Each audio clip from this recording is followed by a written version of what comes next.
কথা বলে দিতে চাই, ওই যুবলীগ, ছাত্রলীগ, আওয়ামী লীগের সন্ত্রাসীরা যারা মন্দিরে মন্দিরে হামলা চালিয়ে বাংলাদেশের সাম্প্রদায়িক সম্প্রীতি নষ্ট করছে, ওই সমস্ত যুবলীগ, ছাত্রলীগ, আওয়ামী লীগের নেতা কর্মীরা যারা রাঙ্গামাটিতে আছেন তাদেরকে হুঁশিয়ার করে বলে দিতে চাই, আমরা কিন্তু রাঙ্গামাটিতে একটা মন্দিরেও একটা কিয়াঙেও কিন্তু হামলা হয় নাই।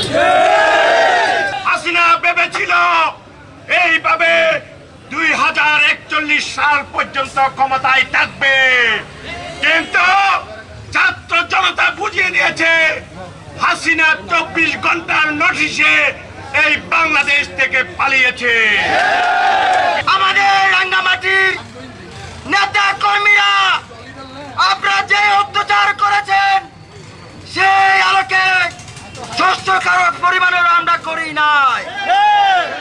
আপনাদেরকে বলতে চাই, শান্ত এই শহরকে আবার যদি অশান্ত করতে চান তাহলে মনে রাখবেন বাংলাদেশ জাতীয়তাবাদী দলের নেতা কর্মীরা কঠিন হাতে আপনাদেরকে দমন করবে।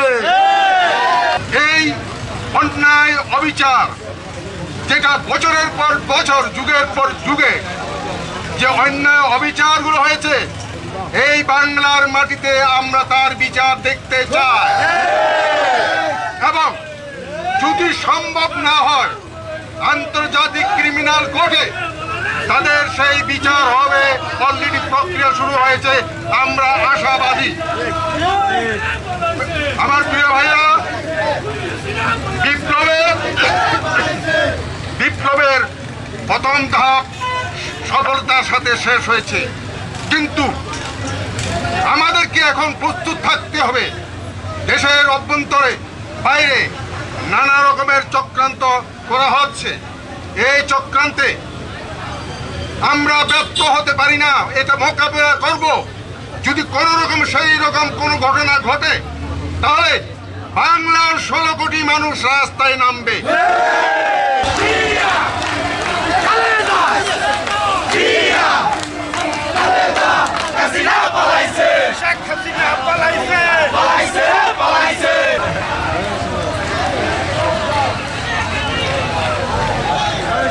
ভালো করে